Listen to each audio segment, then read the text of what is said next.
Monotype. Welcome to Creative Characters from Monotype, the show where we meet the people working at the intersection of type and everyday life. I'm your host, Dan Rhatigan, and today I'm chatting with Hua Xu and Wenting Zhang, co-founders of Typogram. Hua and Wenting are both experienced designers and educators. Hua studied at Cooper Union and earned an MFA in graphic design from Yale. Wenting did UX design at Adobe, working on Adobe fonts, and earned an MFA in design from Parsons.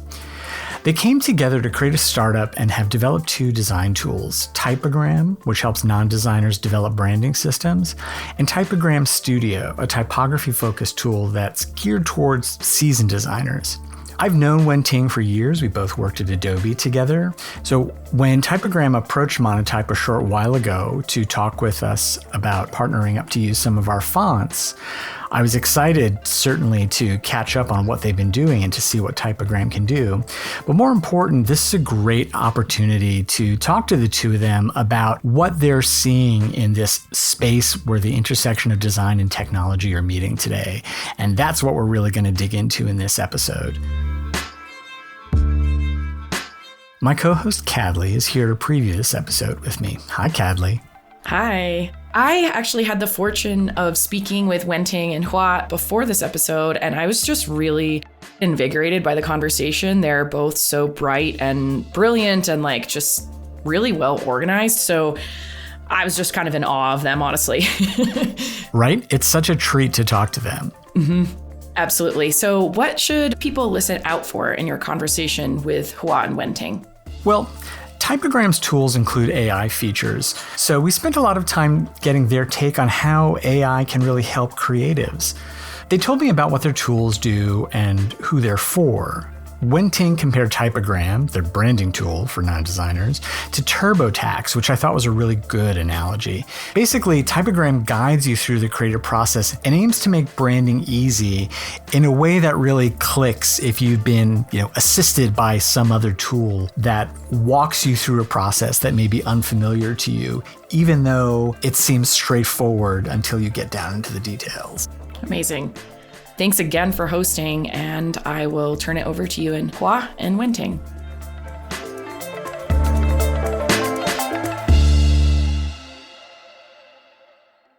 I'm so excited to have the both of you here with me today. We have a lot of things to talk about regarding creativity and technology and business and how those things are all coming together now.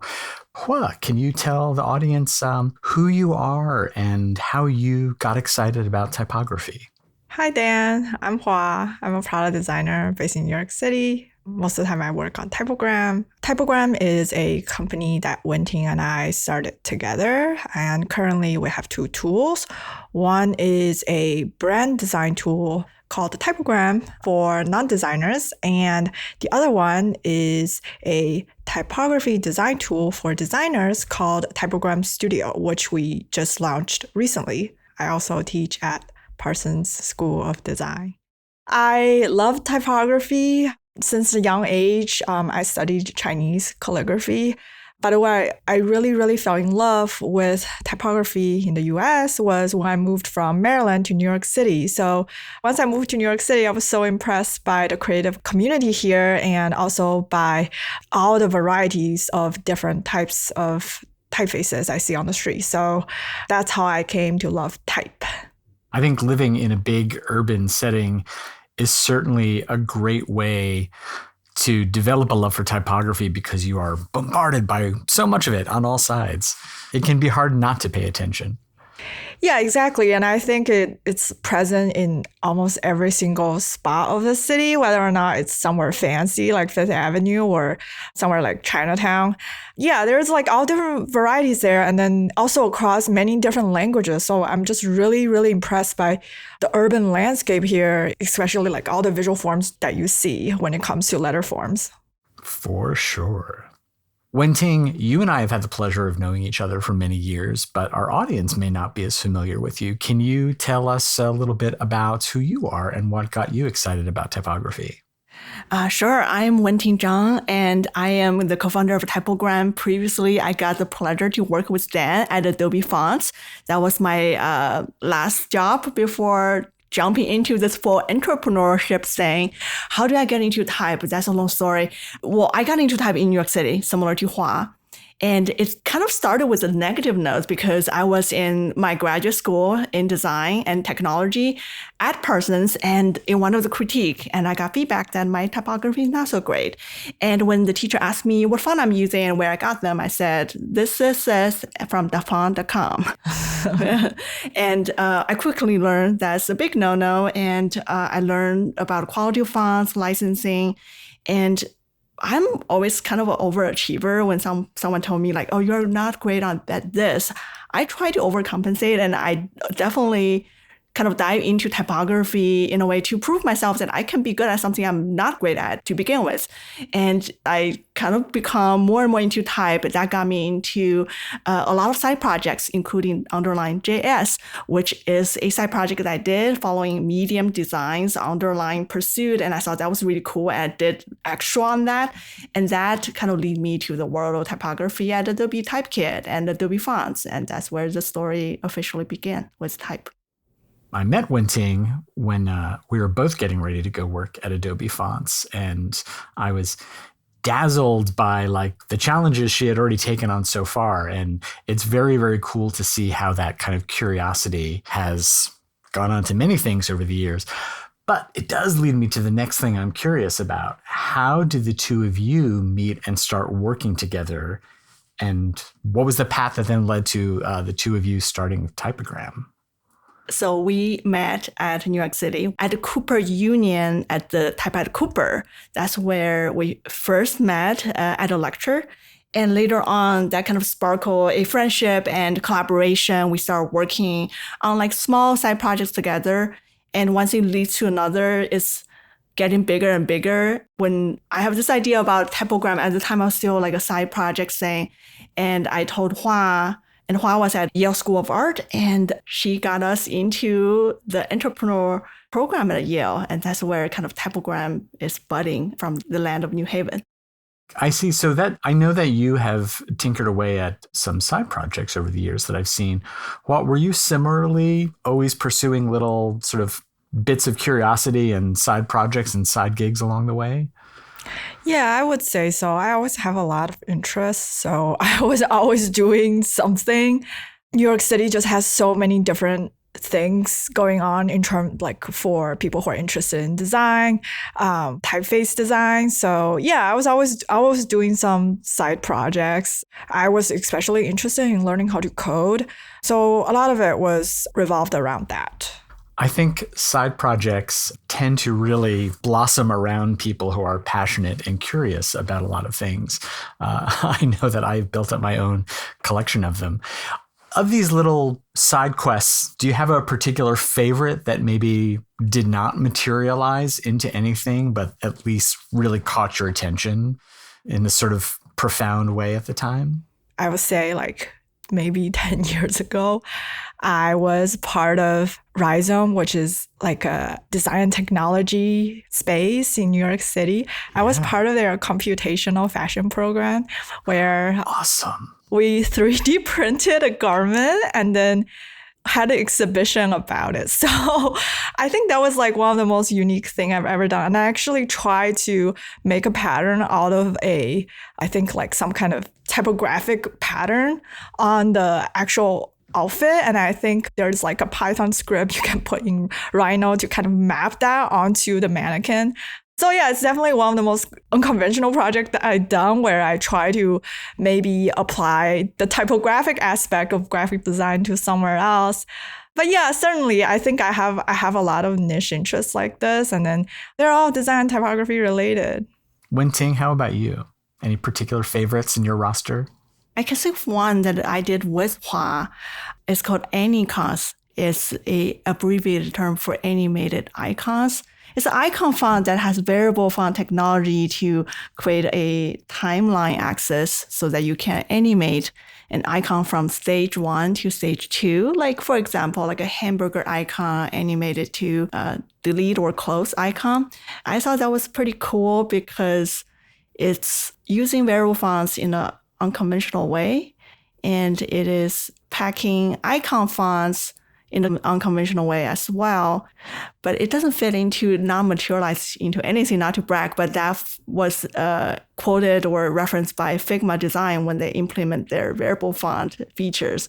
I think what's interesting about side projects like this, like I say, like when you're curious and engaged, they tend to proliferate. And often the value is maybe not what you get out of it in the end, because your attention can go to other things. You get excited about other things, but there's so much value in pushing innovative ideas out into the world because it may be just what someone else needs to hear to run with something that they are really passionate about in the long term. Yeah, both Hua and I teach, and I think one of the important message I want to get across to my students is do side projects and publish them as quickly as possible. Don't be perfect. When you put things out in the world, you get results that you're not expected. Not often necessarily success or fame or like going viral, but you put it in front of people and people is going to tell you things that you cannot materialize in your head.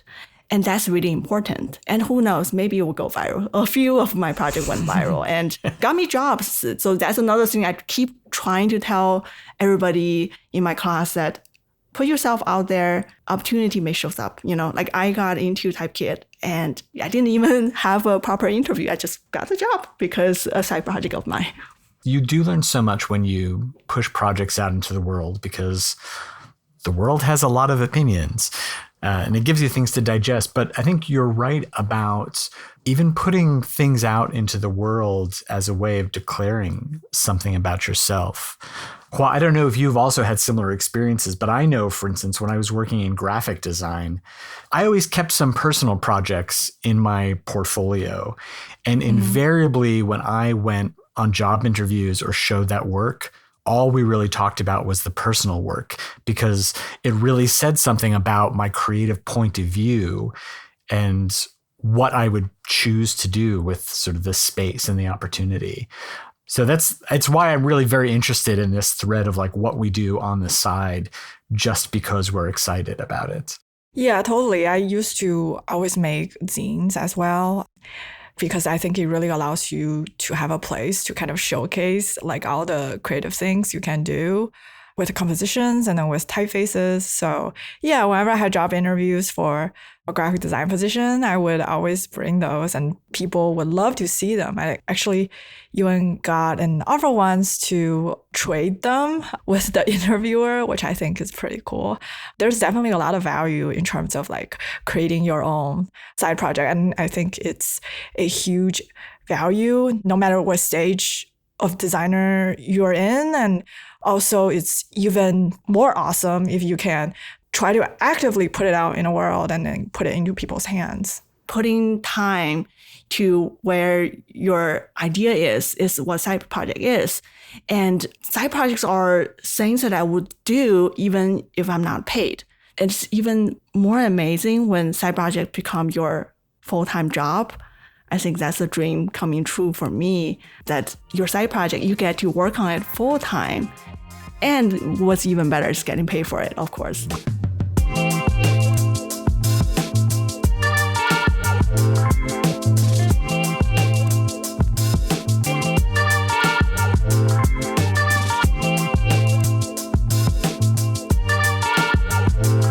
It's interesting that you both talked about how much there's overlap of creativity and technology in your background and the side projects, the thing that you love. And that strikes me as a really hot topic in the world today.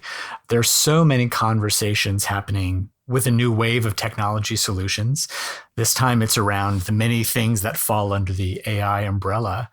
But I'm curious how you feel about where creativity sits alongside this developing technology, particularly around things regarding to AI.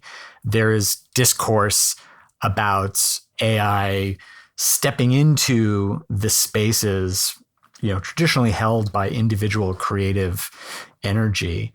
And I wonder if you feel if that is the case. Are you finding places to work with technology? Are you feeling your creativity threatened by the new, or if not threatened, are you feeling as if your creativity may be being sidelined or shifted to a different space in the process by AI-related technology? My personal experience with AI is like opening a new game and enter it. In a new game, there's so many things you need to learn about the terminologies and about, skills. That's how I feel initially. And quickly, I felt as there's an enemy in the landscape. And then later on, I find, okay, maybe I can collaborate with this enemy. That's how I come to terms with AI, working on Typogram and also other related work. I think my creativity is both empowered by it, but also sidelined or distracted by it. AI has empowered me to do coding much more efficiently and freely. I have this freedom that I didn't feel before AI. I was pretty good at coding, but I never felt like I can code anything. But with AI, I had that freedom of creativity. So that was empowered by it. But then now this technology comes in to kind of disrupt my normal mundane life of designer. And it become a distraction sometimes to people talk about vibe coding. The vibe kind of took me somewhere else unexpectedly. And there are times that I feel like I didn't enjoy that. I could have gone, a place where it's much more intentional with my craftsmanship. But there are times that it was successful. So I think a land of wonder, like in a game, is my personal experience. I like that metaphor of thinking of it like it's a game and you are entering into a world to explore, and your responsibility is to sort of map out the terrain as you move along. Yeah, I personally also feel like AI is definitely sometimes an overwhelming topic for me. There's kind of like a love-hate relationship with it, like as being a designer, just because I think AI enables me, and many other designers would say so too, enable you to do a lot of things that you're not normally familiar with, and allow you to essentially have the skills to maybe create something that you haven't done before. But it almost feels like you have to be more of an expert of everything. Wendy and I actually were having this conversation earlier where I was just telling her that nowadays it really does feel like you have to be a lot more of a generalist than before, because now unavoidable AI tools everywhere, you kind of gotta bring more things to the table. And I think sometimes that can be very overwhelming. But I also have to admit that when it comes to designing, there are just tasks that are tedious. I love design, but there are parts of design that I don't enjoy, like those tedious tasks. So I do think in that aspect, AI is really helpful in that, like, if there's an AI tool that could somehow like make those tedious, not as enjoyable part of the design workflow a little easier, I really like tools that do that. So I think it's kind of a double-edged sword. I'm also learning to adapt myself as a designer. It's something I'm excited about, but then also kind of like carefully digesting. But in general, I would say I'm enthusiastic about AI. I'm enthusiastic about what it empowers designers to do. I note that you bring up this idea of it feels like being a designer requires you to be more of a generalist. And I get a little kick out of that because 20 years ago, I decided to really fine-tune my design career from graphic design towards typeface design, specifically because I felt 20 years ago that being a graphic designer was beginning to bring in so many interrelated skill sets that you needed to be a generalist in web development and animation and sound and things that were straying further from the core of what I like to do. And it's hard not to hear you discovering that this is an ongoing problem many, many years later. And this spin that the AI makes it possible to grapple with some of those adjacent skills and some of those tasks is perhaps a real nugget to consider about where we are in the technology landscape, is that it doesn't have to be this mountain of expertise to grapple with in order to make things, but you can really decide where to focus your own expertise alongside the assistance that you can get from sophisticated tools. Yeah, I think AI make us everybody more of a generalist, unfortunately. And, I know that Dan, you prefer to be a specialist and focusing only on the things that you like. But I think at the same time, AI also made the world much more niche. There are niche tools that can be created now because of AI. There are niche tools that would have been expensive to make without AI, but now the cost is lower and people have passion project and they just want to make a tool for themselves. So AI make generalists that makes a lot of like niche market being fulfilled by crafty tools, which I think is a bonus of this AI world. Yeah, I get it. And I think that's what's really interesting to me is the enablement to do more without it feeling overwhelming. And I want to take a second to clarify when we talk about AI, I think there's quite a lot in the public discourse about it as if it is an all-in-one solution that's just coming along to do everything. I think what I'm hearing, what the two of you talk about, is very similar to what I've been grappling as I explore the technology. AI is a suite of very, very different technologies that can accomplish very different things. So you're talking about tools to help with vibe coding. I've been trying to, assess the results of tools that do generative results for shapes of typefaces, looking at technologies that can help sort through piles of information for better search results and better distillation of information. What I'm hearing both of you talk about is the fact that instead of having to know everything, you're finding that it's a lot easier to isolate specific applications that can help you make what's still really important to you, rather than having the maker aspect of you taken away from you. Yeah, for sure. I think certain AI tools enable you to express your maker identity more, just because it enables you to create more tools essentially. So, for example, Wenting is using Claude Code to create an MCP, which is something that she has done for the first time, and it's a trendy technology. And before that, she hasn't made one before. Can you tell us a little bit about that, please? Yes, I am super excited about this. So MCP stands for Model Context Protocol. It's a protocol for AI agent to understand what model can do and what context is being provided, and then making rational decisions similar to a human would. My stance on AI in typography has changed a little bit over the years because AI has been rapidly evolving, and what is true yesterday may not be true tomorrow. And a few years ago when AI started, the image generation models are really terrible at pumping up pixels that resembles text. That's the best way I can describe it. It's not using fonts. And the text may not be actual letters because sometimes the W has 4 legs. That's a problem. And even when that problem is resolved, W has 3 legs, it still have kerning problems, shaping problems, consistency problems. It's doing a mediocre job to resemble or dress up as letters. But it's so easy to be a letter. Just use a really high quality font. And that's where I think I draw the line about AI. Before the AI model can utilize fonts to generate typography, I think is all wrong. To pump up pixels without the ingredient. It's like cooking a meal using the atom that made up a tomato instead of using the tomato. To make a typography, you have to use the raw ingredient. Typography, you can't just use the pixel that would be rendered in the typography. So that's the beginning phase. I didn't like that. That's where MCP comes in.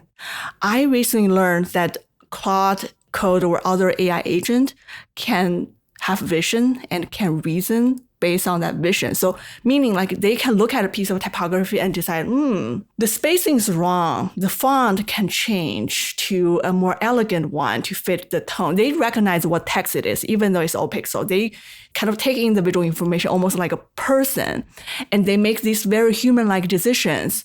And if you give them a set of tools to actually change the font, to search a font family that is fitting the tone based on the recognized text and also the background image, they can do that job to find a font, apply that font if you've given them the tool and access to the layers.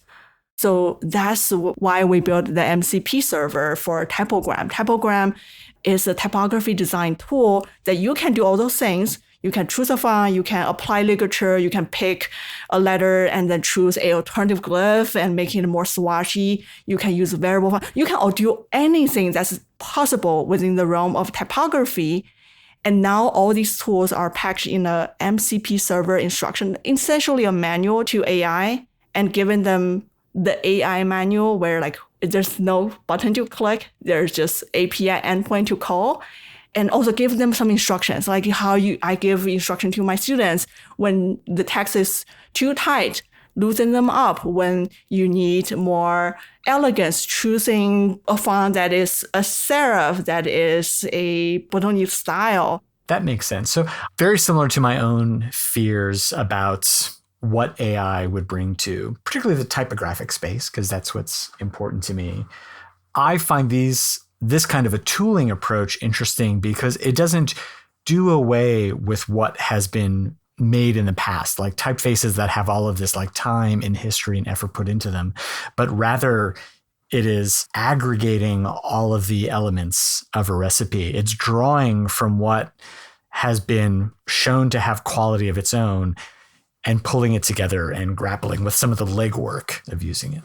Yes, you said it. Typography has 500 years of history. When the first image gen disregards that, that's disregarding 500 years of work and trying to be better than 500 years in a few months and with brand new concept, knowing nothing about fonts and just pumping out pixels. That's the wrong way to go about it. AI is good at things where it's borrowing the knowledge that was before, such as coding, how human does coding for finding a bug. We do a search on the code base, we find the relevant piece, we look at it and see, finding patterns that need fixing, and then we go from there. AI agent does exactly the same thing. And it's still leaving the room for a human's expertise and judgment and taste to evaluate the outcomes and decide what path to pursue, where to move forward. Exactly. And image gen didn't do that. After it's generated. If you want any modification, start over. But with this MCP or this new AI agent thing with design, you can stop them midpoint, like, I didn't like this direction, let's start over. You can work with AI agent just like how you work with yourself or with your coworker. And whatever AI is delivering is edible by humans. So that's a true collaboration. A fair collaboration gives everybody equal rights to participate.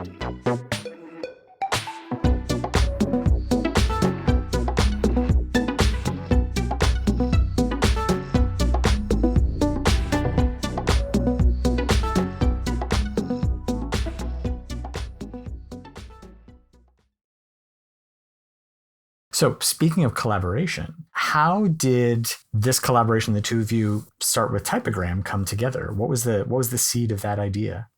Yeah, actually, Wenting and I, prior to Typogram, Wenting and I worked on projects together. And as you have heard, Anacon's being one of them. Another one, which I should have shared earlier in the segment, was Wenting and I also did a vertical typeset projects together. It's like a website, and everything was like vertically typesetted because it was about the 4 classic novels in China. Mm-hmm. With that previous, successful history of our collaboration, we both know we want to work on typography and design tooling. And the first product of Typogram is a branding suite to help non-designers to create a branding. Like I said earlier, a common problem that designers have is like, friends and family want to create a logo. It's such a chore. It's similar to how filing taxes is actually. It's like a creative version of filing taxes. You need someone's help. Something is not in your skill set. You need someone to do it for you. There's communication. There's a small fee. There's expectations, there's deliverables. And for friends and family, there's also a little bit added pressure. So we want to facilitate that, to help a non-designer to take control of that process, similar to almost like TurboTax, where I don't know how to file taxes, but if you guide me through it, I can read, I can learn, I can follow directions, I can make smart choices based on a small scope of problem set, like choosing what category do I fit. So we kind of did that with branding, like a TurboTax for branding, where unlike a logo generator, which kind of oversimplifies things, we dissect the classic workflow of a branding project from an agency perspective. But of course, this is going to be a smaller version of that. But nevertheless, it contains every single steps going from finding your brand personality. Because a lot of people mistake brand personality with their own personality. They mistake that what the brand should look like to what they like choosing the color you like, choosing a font you like, and choosing an icon you like, and combine into a logo. That's a logo generator. But we respect the classic workflow of a full branding project by a design agency, but kind of making them more accessible to everybody, including people who doesn't have a design background. For each step, we provide learning lessons about what is personality. So we kind of hold them through that process. That's our budding project. That was our first product. And then we have our second product, Typogram Studio, which essentially is everything I want to exist for typography out there. I feel like all the tools, including the tools I worked on at Adobe, have things that's missing for typography. And I just want those tools to exist. They don't exist, and I want to change that. And also, working on Typogram branding for a while, I have this germ to go back to my graphic design roots to facilitate people I resonate with, I'm friends with, I connect with. So Typogram Studio is kind of the embodiment of everything on that. So it's packed with all the features, such as open type features, variable fonts. Well, that's what makes a nice tool, is that it doesn't have to expose every option to people all at once, but it's nice that they're there once they get to that level of sophistication. I love what you're talking about, helping people who are not experts walk through the same steps that experts have learned the hard way over time. Mm-hmm. Yeah, a lot of our customers are really liking the educational aspect of Typogram branding project. We call it the Typogram Classic Typogram now, which is focusing on the branding, and it comes up with a branding guidelines instead of a bunch of loose logo files. Everything should come into a system. That's fundamentally the core concept we try to teach people about how to go about your branding project. And Typogram Studio, on the other hand, is more open-ended. It's for graphic designer to explore the wonder of typography. We have all the fonts on Typogram Studio, all the fonts that you could dream of, and all the features that the fonts has hidden in there that we do our best job to provide them in an interface that is one of a kind. I have to ask, what do you mean by all the fonts?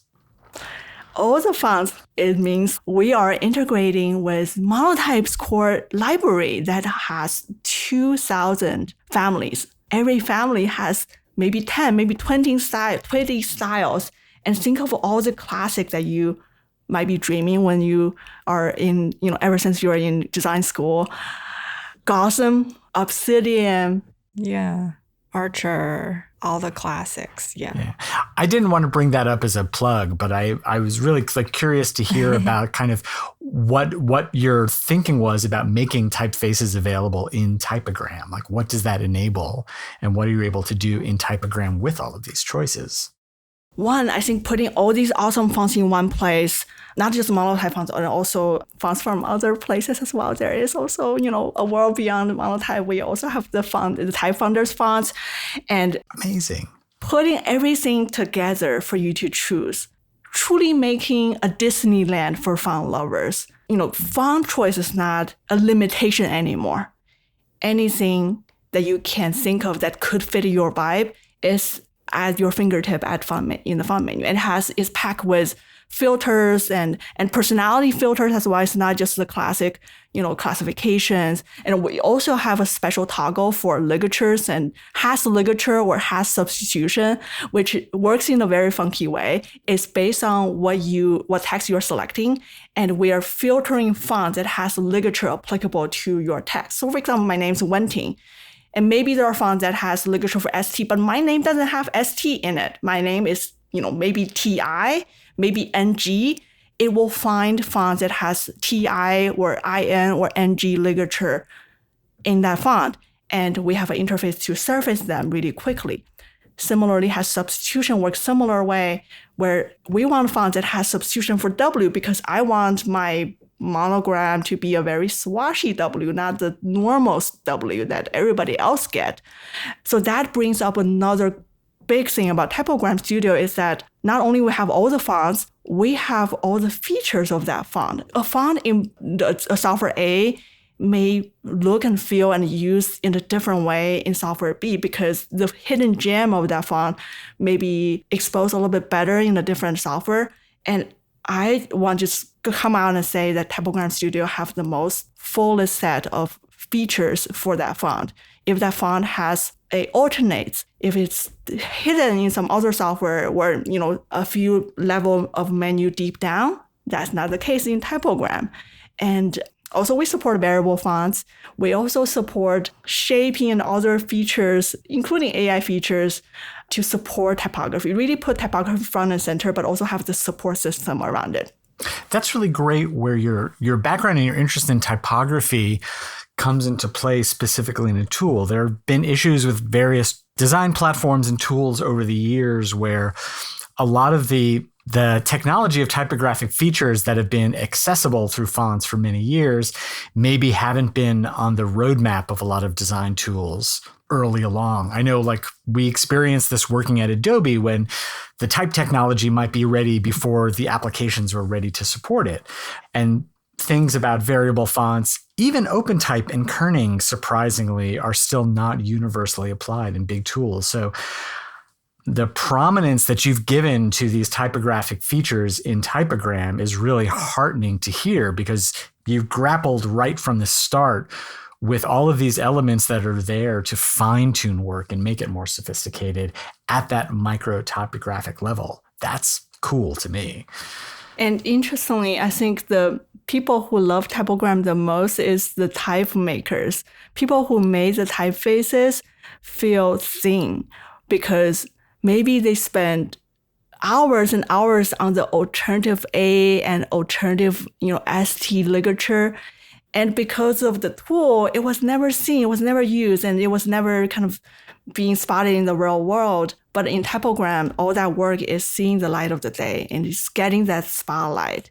Well, and as you say, there's an educational aspect to this. The tool is not making everything for the user, but it is guiding them through what's available to say, perhaps you didn't know this was here. Yes, this is another element of the tool that you provided. In the case of the typeface being the tool, as type makers, we often grapple with the idea of the amount of time that goes into making all these options and possibilities in a typeface.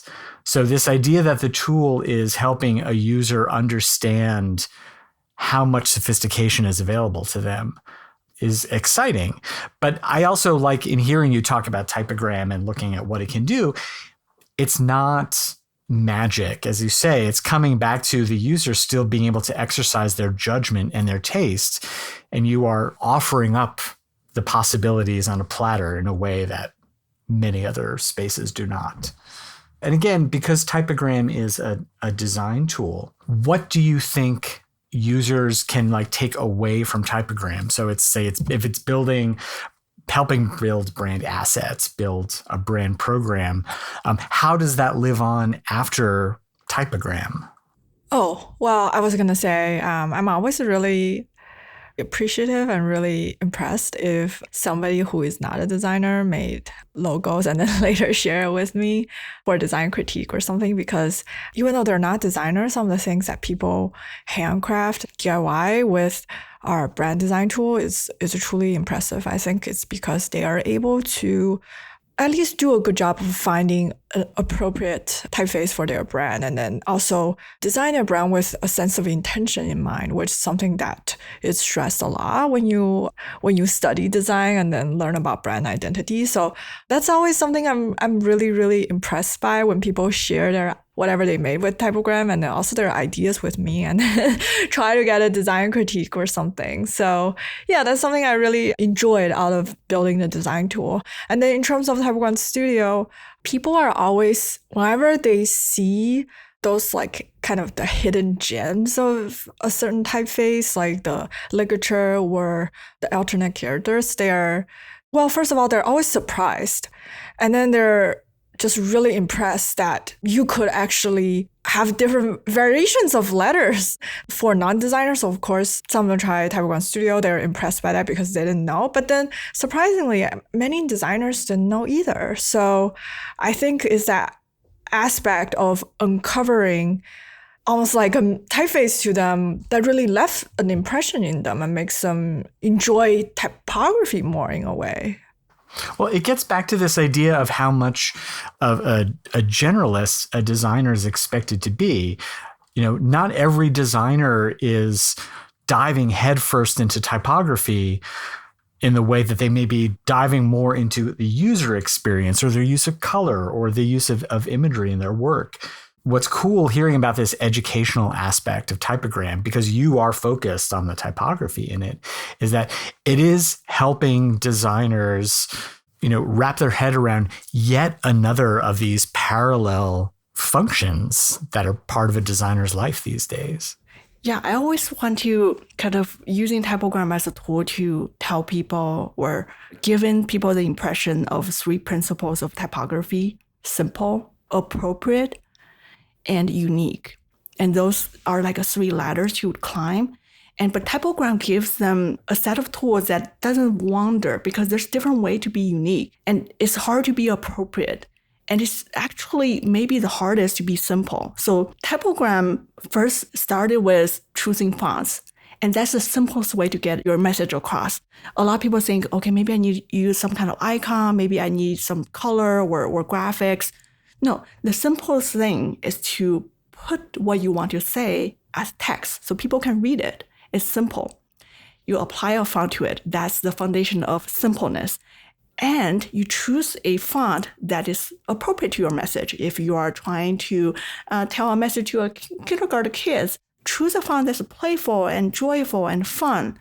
If you're choosing a font to maybe a banking client, choose a font that's trustworthy, that is full of wisdom, that comes with prestige. That's appropriateness. You choose a font that fits in the vibe. And Typogram walks you through on choosing that in font menu and also in a lot of different educational content. And lastly was what Typogram shines as unique. How to be unique with typography. Well, there's one key way to do it. You can stretch a type. You can add color in obscure ways. You can add gradient. You can add drop shadow. There's different way to mistreat a type. But then there's also a safe boundary of the font, but in a different font drawer that has those ligatures and alternative glyphs. They are safe to be unique. Choosing them give you a safe passage to be both unique, and someone spent hours and days working on those ligatures, and it's not often used. When you turn on that ligature, ST or my name, TI, that gives an impression, that gives a memory point that, oh, that's a little different. But that differentness is controlled, it's designed, it's refined. It's not wonky.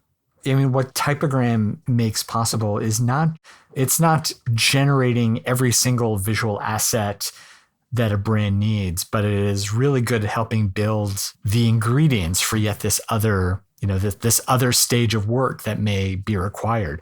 Whereas what you can do with a design tool to generate a good logo or logo types and brand colors, that's great for a small business, a non-expert user who needs a few things. But the same decisions that go into making those things for a small situation are just as valuable in being thought out clearly at the start so that there's a pathway to do more work, more complex work built off of these fundamentals of the brand language.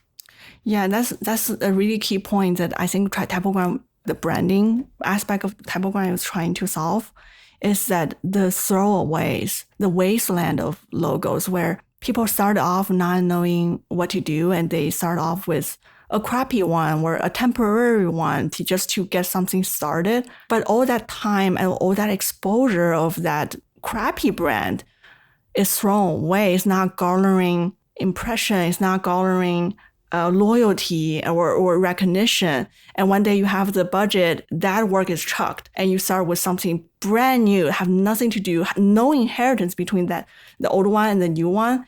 And that's brand value lost. Brand value is really hard to measure or quantify, but it is huge.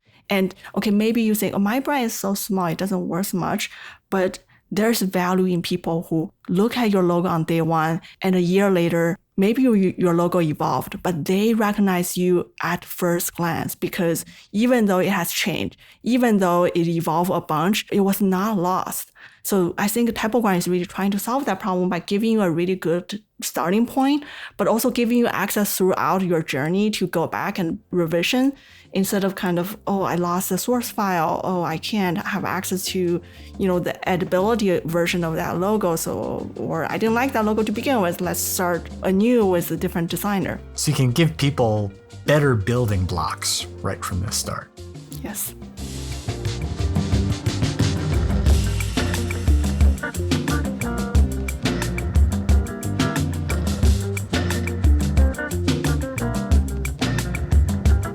So how is it working on the business side so far? How's the entrepreneurship angle of Typogram going?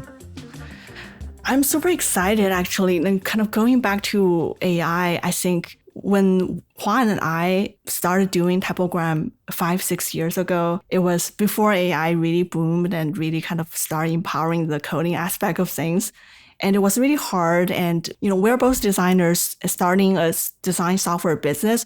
Even though we have domain expertise, but running a business requires more skill than the core design, even though the core business is design.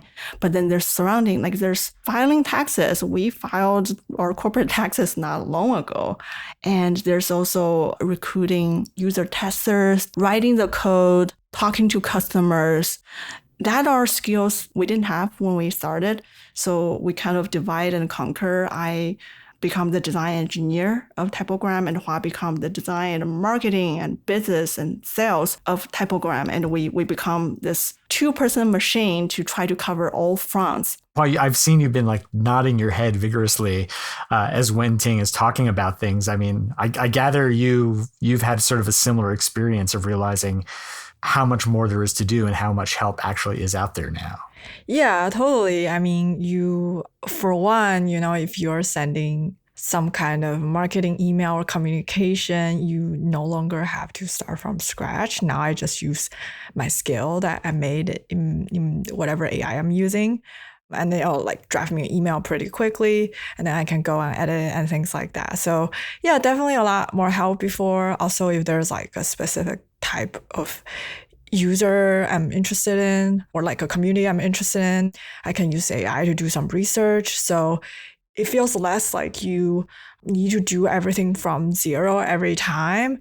Now it kind of feels like you can do everything from 0 to 5, but wearing a lot of different hats is still really overwhelming. But certainly it's easier than it was before. And then Wenting talked a little bit about when we started, like we have to find our own users, run user testing workshop. And the funny story about that is at that stage, essentially we had to make very, very manual, like mock-ups and then like paper prototypes. Everything is very much like duct taped together. And we had to kind of figure it out ourselves. And nowadays with AI, I believe that process can be speed up a lot faster, which is really exciting. And also going back to coding, because I was a designer who can code before AI, but now I felt much more empowered. I have like this freedom that I never felt before, that I can code anything. And I think that presents a great opportunity for designers who are like me and who are like Huang, who want to start a business and couldn't because we can't really code a full-fledged product. Well, now is your chance. Now is your time. And I think AI presents both opportunities and challenges at the same time. And for designers, I think that scale might be leaning towards more positive than negative. Our special skill sets are not entirely replaced by AI. I think it's still on a at least safer side than programming or coding. And on the other side, coding becomes cheap. Design is not cheap yet, or it's not currently cheap. And we can combine that and we can create so much value as an entrepreneur. So I want to just give a shout out to people who are on the fence. Like if you're a designer, you want to create things.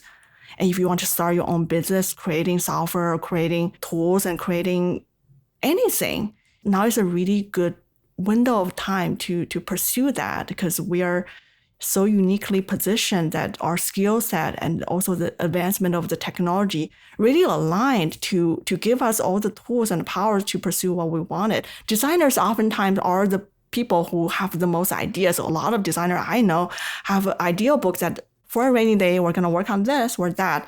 Well, now is the time to pull that book and then start working, become entrepreneurs. Entrepreneurship is not for everybody. If it is for you, I think there's no better time to pursue it.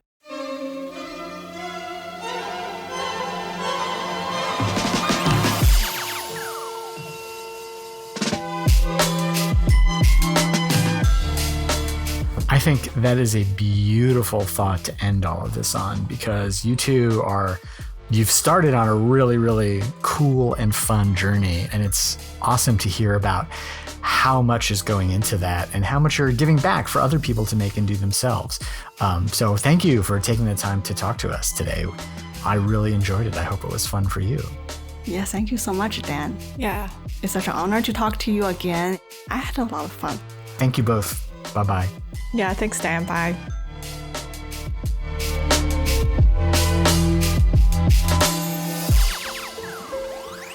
Since we've been talking so much about Typogram, it is worth mentioning that yes, Monotype is excited to partner with Hua and Wenting on Typogram by making over 7,500 fonts from Monotype's library available, including a whole pile of variable fonts, which perform really, really well inside their tool.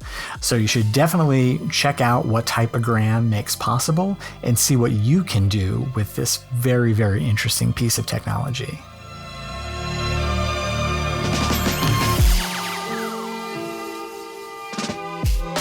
To see what Wenting and Hua are up to, check out typogram.co.